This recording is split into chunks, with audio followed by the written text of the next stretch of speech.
Isso é um exagero, Philip. Consegue imaginar o dilema ético que me coloca? Pode imaginar o dilema que sua proposta me coloca? Dar atenção às minhas relações com os outros quando eu não quero que ninguém seja nada para mim. Além disso, você não disse que melhorando meu desempenho social vou ser um terapeuta mais eficiente? Julius levantou-se, levou a xícara de café para a pia, balançou a cabeça pensando aonde tinha se metido e voltou para sua cadeira. Expirou devagar e disse: "Está bem, eu considero as horas de terapia de grupo como sendo de supervisão. Outra coisa, não discutimos a logística da minha orientação sobre Schopenhauer. Seja como for, teremos de aguardar, Philip. Outra recomendação na terapia: evite relacionamentos dúbios com os pacientes porque interferem no tratamento. Estou falando de qualquer tipo de relacionamento, amoroso, de negócios e até de professor com aluno. Por isso e por você, prefiro que nosso relacionamento seja claro e definido. Por isso também sugeri que começamos com o grupo e depois, no futuro, passemos a uma relação de supervisão e depois ainda, talvez, não estou prometendo, uma orientação sobre filosofia.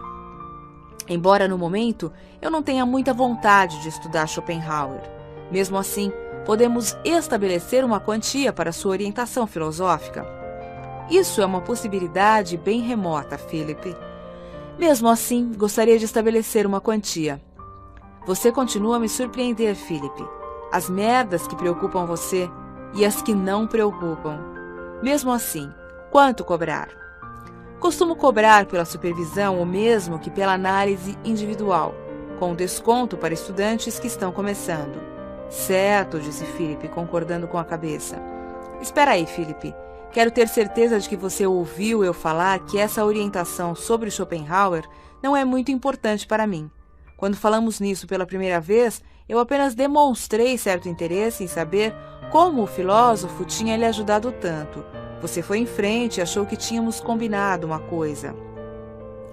Espero aumentar seu interesse pelo trabalho dele. Ele tinha muito a dizer sobre a nossa área e antecipou Freud em muitas coisas que usou todo o trabalho dele sem nem reconhecer.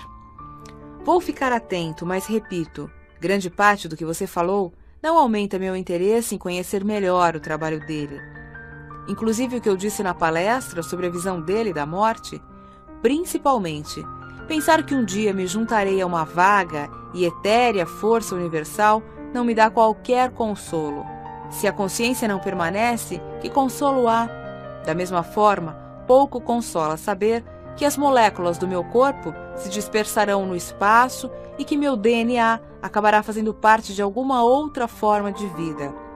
Gostaria que lêssemos juntos os ensaios dele sobre a morte e sobre a permanência do ser. Se fizermos isso, tenho certeza de que... Agora não, Philip. No momento, estou mais interessado em viver o mais plenamente possível e não em pensar na morte. Só isso. A morte está sempre presente. É o horizonte de todas as preocupações. Sócrates foi bem claro. Para aprender a viver bem, é preciso aprender a morrer bem. E Sêneca: só quem aceita a morte e está pronto para morrer pode sentir o verdadeiro sabor da vida. Sim, conheço essas frases. Pode ser que no fundo sejam verdade. E não tenho problema em juntar a sabedoria da filosofia à psicoterapia. Sou totalmente a favor. Sei também que Schopenhauer foi útil a você de várias maneiras, mas não em todas. Talvez você precise de ajuda e é nesse ponto que entra o grupo. Espero você aqui na sua primeira sessão, segunda-feira, às 4h30. CD 10. Capítulo 10. Na infância, o aparelho sexual ainda está inativo, enquanto o cérebro já funciona plenamente. Por isso, essa é a época da inocência e da felicidade, o paraíso perdido do qual sentimos falta pelo resto da vida. Os anos mais felizes da vida de Arthur. Quando Arthur fez 9 anos, o pai concluiu que estava na hora de cuidar da educação do menino. O primeiro passo foi mandá-lo passar 2 anos no porto francês do Havre, na casa de um colega de comércio, Gregóris de Blessimer. Lá, Arthur teve de aprender francês, traquejo social e, como disse Henrique, escolarizar-se nos livros do mundo. Um menino expulso de casa, separado dos pais aos 9 anos, quantas crianças não consideraram esse exílio um marco dramático na vida? Mais tarde, porém, Arthur viu esses 2 anos como os mais felizes da sua infância. Algo importante ocorreu no Havre. Talvez pela única vez na vida, Arthur se sentiu amado e gostou de viver. Passou anos lembrando com prazer do simpático casal Blessimer, com o qual conheceu algo parecido com o amor de pai e mãe. As cartas que escreveu para casa, elogiando tanto o casal que a mãe de Arthur precisou lembrar-lhes as qualidades e as generosidades do pai dele. Não se esqueça de que seu pai deixou você comprar aquela flauta de marfim que custou 1 moeda de ouro. Outro fato importante durante a estada no Havre foi que Arthur arrumou um amigo, um dos poucos que teve na vida. Antime, filho dos Blessimer, era da mesma idade, e os dois se aproximaram e trocaram algumas cartas depois que Arthur voltou para Hamburgo. Anos mais tarde, quando tinham 20 anos, eles se reencontraram e saíram algumas vezes à procura de aventuras amorosas. Depois, os caminhos e os interesses mudaram. Antime virou comerciante e sumiu da vida de Arthur por 30 anos, quando voltaram a se corresponder. Arthur queria conselhos sobre finanças e Antime respondeu que poderia administrar as posses do amigo em troca de algum pagamento, mas Arthur parou de escrever de repente. Na época, ele suspeitava de todo mundo, não confiava em ninguém. Deixou de lado a carta de Antime e escreveu no verso do envelope uma frase cínica de Graciano, filósofo espanhol que o pai admirava muito: entre nos negócios do outro para cuidar dos seus. Arthur e Antime se viram pela última vez 10 anos depois, num estranho encontro onde não acharam muito o que conversar. Arthur disse que seu amigo de tantos anos se tornara um velho insuportável e escreveu em seu diário que o encontro de 2 amigos após uma vida inteira é um desaponto com a própria vida. Outro fato marcou a estadia no Havre. Arthur foi apresentado à morte. Enquanto morava na França, um colega de infância, Gottfried Jenisch, faleceu em Hamburgo. Embora Arthur parecesse não se perturbar e dissesse que nunca mais pensou no colega, parece que jamais esqueceu dele, nem do choque de seu primeiro contato com a morte, pois 30 anos depois anotou no diário um sonho que teve.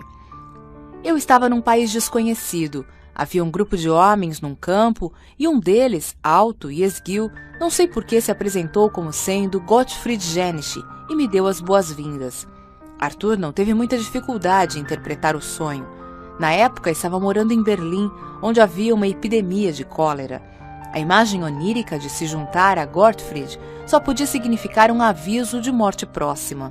Assim, resolveu escapar da morte saindo imediatamente de Berlim. Foi para Frankfurt e viveu lá 30 anos, principalmente por achar que a cidade não poderia ser atingida pela doença.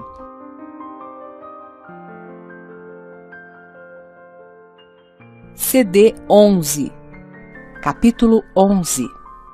A maior sabedoria é ter o presente como objeto maior da vida, pois ele é a única realidade, tudo mais é imaginação.